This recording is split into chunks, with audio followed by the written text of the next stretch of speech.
Hi, I'm Ellie, and I am here with Tyrone, and we are doing a classroom of careers. As a Niles North alumni, how did the theater program prepare you for your career? Oh my God, that's a great question. The theater program here, I remember still the first time I actually walked into this room, so this is kind of eerie.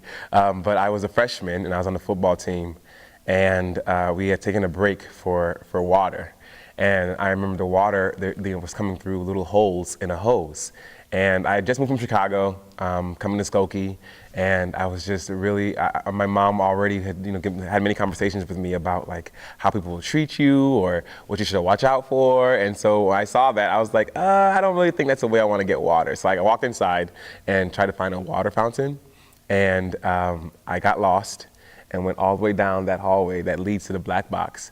And for some reason, the doors were open. And usually, if nothing's going on, all the doors are locked for security reasons. And for some reason, that day in the summer, it was wide open. There was nothing in the space at all. And I walked in, and I literally got to like about the entrance, and I was like, I don't know what is happening in this room or what this room is for, but whatever it is, I want to be a part of it.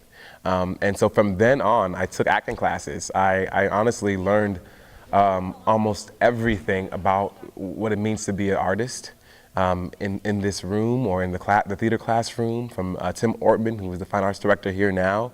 But my career, everything I know, it started off of all the knowledge. My foundation was here at Niles North, so it's crazy to be back also then, directing this new piece of work. And creating for the first time. I've never created a play or devised a piece like this before with students. So there's still some firsts happening in this same space, and that's always exciting.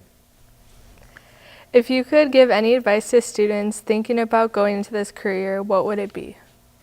My advice to anyone thinking about going into theater, first you should know why you want to do it. What are you passionate about? And some people, they begin and they just want to be a star. That's the answer they give. Well, I just want to be on stage. I just want to be a star. I just want to, I don't know, I just want to do it. There needs to be a deeper reason for it. As an artist, everything is not always great, right? There's struggles, there's ups and downs. You're auditioning, you're putting yourself on the line every day. You're always, as an artist, thinking about humans and why we do the things we do, how we make the choices that we make. And so it can be wearing, if you're always thinking about these deeper meanings and just like, human existence altogether. It's a big idea, a big topic, and for your brain to always be, you're always reevaluating yourself. So I think you have to stay open to that. But you have to know the why. You have to really know the why, because sometimes you have to think, right, like what if I go audition, or what if I put myself out there 5 times and I hear 4 no's, right? Am I equipped to keep going? Will that discourage me? If that's enough to make you not want to do it anymore, it's probably not your thing, actually, right? So I think it's really important to know what you want to do and to find your voice, and then try to go on that avenue to make it most clear. What was one highlight that you had at Niles North? Oh man, now the one? No, I'm kidding, that's great. I mean, the show that literally changed my life, because theater, why I love theater still, is that I've come to learn that it can change people's minds, right? One perspective at a time. Like plays, you just focus on one story, and it's really just a conversation or conversations that you hear. And in those conversations, you can come into a room and walk out completely different by the end of the play. And so for me, the first time that happened, where I practiced empathy and I had to fully put myself in someone else's shoes, was a musical that we did here called Falsetto Land. And the entire process kept surprising me. I remember that every time I came, I was like, wow, I'm learning something new. I'm thinking about people who don't look like me, who aren't like me. I thought I was cast in the wrong role because the role was a Jewish gay guy. I was like, I am the furthest away from these things. I was actually resistant in the beginning of just like, man, why did they cast me this way? And yeah, I knew I could sing, and I wanted, it's a lead part, and right, of course you want to be a lead, but I remember that role challenged me in a completely different way that I've ever been challenged before, whether it be in the classroom or from my family, anything. And it was through a musical in which I found, how to celebrate differences, how to meet someone where they are instead of adding my own prejudices or my ideas about how a certain person is because of how they look or behave. It changed me. It changed me, and then I got addicted to changing other people's minds too. What was one thing that you were faced during your career? I remember one of the biggest decisions I've made, and I'm still, dealing with that decision now, is starting a theater company.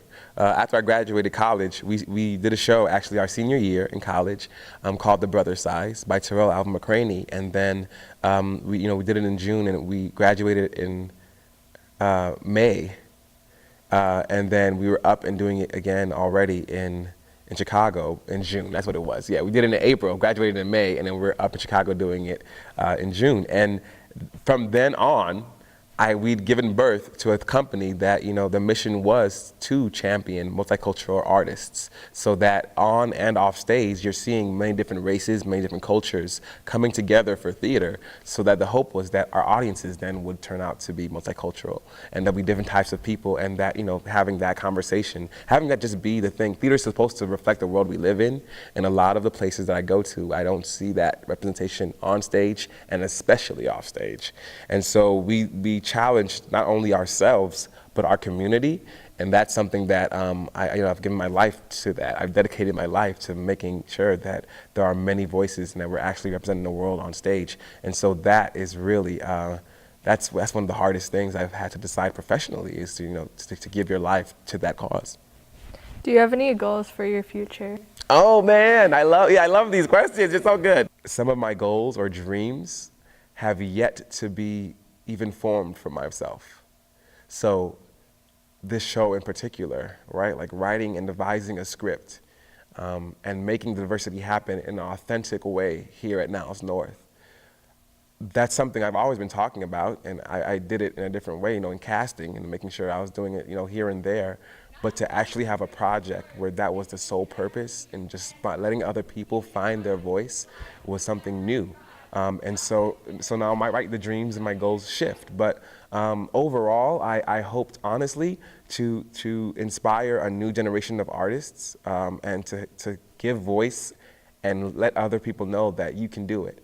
That this is a feasible thing. You can make this a career. You have to be passionate. You have to know why, right? But it's actually obtainable no matter where you're coming from. Yeah. What has been your best moment of your career so far? Oh man, best moment in my career. I have to say, one of the best moments, my company, we have meetings all the time. I'm the artistic director, meaning I'm in charge of the artistic vision of the entire ship, of picking what plays we're doing, bringing collaborators together, the set designer, the lighting designer, all of these different, the casting, right? All of that, the nature of a theater business is on my plate. And I remember we would always be in meetings. At the end of the meetings, I would say, okay, and once we get Felicia Rashad on our advisory board, then I'm gonna retire. I'm done. Like, that is the goal. I watched the Cosby Show growing up, right? Fresh Prince of Bel-Air, lots of other TV shows, but I was like, man, if I can get her on our advisory board, and our advisory board, they're filled of Chicago and New York professionals who do this, who have been doing it for a long time, and we seek their advice whenever we need something, or if we're challenged. We realize that we don't know all the answers. My company's only 5 years old, and so there's people who've been around the industry for way more, if not double that time, right? And so our advisory board, is just a special like champions of our theater. And one day we went to see an advisory board member, Alana Arenas, in a show in New York, and in that show was Felicia Rashad. And she came out and we met her, and I started to tell her about my company and our mission, and we're from Chicago, and we have this advisory board, and I started to ask the question basically of if she would join. And before I could get my pitch over with, she interrupted me. She said, "I'll do it." And we were like, "What?" We stood there. She said, "I said I'll do it." And we were sitting there for silence for a while. Like, I was like, "Okay, but that means I'll need your contact information, right? And I need to talk to you more frequently." And she said yes. She said yes. So that's a moment I'll never forget, because again, we used to joke about it. We'd end the meetings. I'm like, "All right, once we have this shot, then I'm good," right? And so to have her be a champion of our theater company and to know that the work actually is not done yet is incredible. What is it like acting on TV shows that you just appeared on? Oh man, acting on TV is I mean, it's a different world actually. So I direct a lot on first stage, acting direct on stage. Like the theater, that's my passion. I went to U of I in Urbana-Champaign for acting, and specifically because they're a classically training program, meaning they do classical text, right? You do sword fighting, you know, text and speech. There's an intensive studio. And I already knew I loved acting, and I knew I was good at it thanks for the shows in Niles North. Right? I could tell like this is something I was passionate about and also good at, so that was nice. I knew I could sing already. I knew that I needed to dance. I could dance, but what scared me the most was Shakespeare, was heightened text, was like these things that I felt like were not for me. And so I tackled my fear. I went to school for classical training, a classically trained actor. Only a small portion of that training at U of I was for film. So it was a learning experience being on a film set. There's different styles, and it's not the same as acting for the stage. There are different things that you have to do. Film, the lens is more defined for you. And in theater, there's many things you can look at, but in film, the director is already telling you where your eyes should look, where you should be. And so as the actor, there's just a different style and a technique that you have to do it. And so I was grateful to have the opportunity to continue to do it, because like everything else, the more you do it, the better you become at it, right? And so I'm just looking for more of those opportunities. Any final thoughts? Final thoughts. I just love why I love Niles North and why I think, again, I've been so successful in my career is that my mission for my theater company, I've seen it done here. I know that many different cultures, many different people in all different types of walks of life.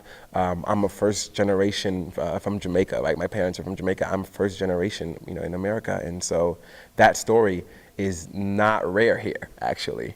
And so being able to find my voice in this community because of how well we celebrate each other's differences, that's what our world needs. And in my sense, I can do that the way I feel powerful, or I can make that happen, is doing it in theater. And so because I've seen the success of what that is, I feel like I'm not only dreaming, you know what I'm saying? I'm like, trying to reach this unobtainable thing. I feel like I know it's possible, and so I'm striving to get other minds on board. And so that just re-energizes me. Every time I come back to Niles North to direct, it's like I'm in my laboratory. I'm back in the place where it all began. And so I just love coming back here for that reason, because I get to continue to figure out, what is my voice, what impact can I have, and again, I keep learning that I don't even know yet what the end result will be. That's my final thoughts. Thank you for being here. Thank you. And I'm Ellie, and this is a Classrooms to Careers.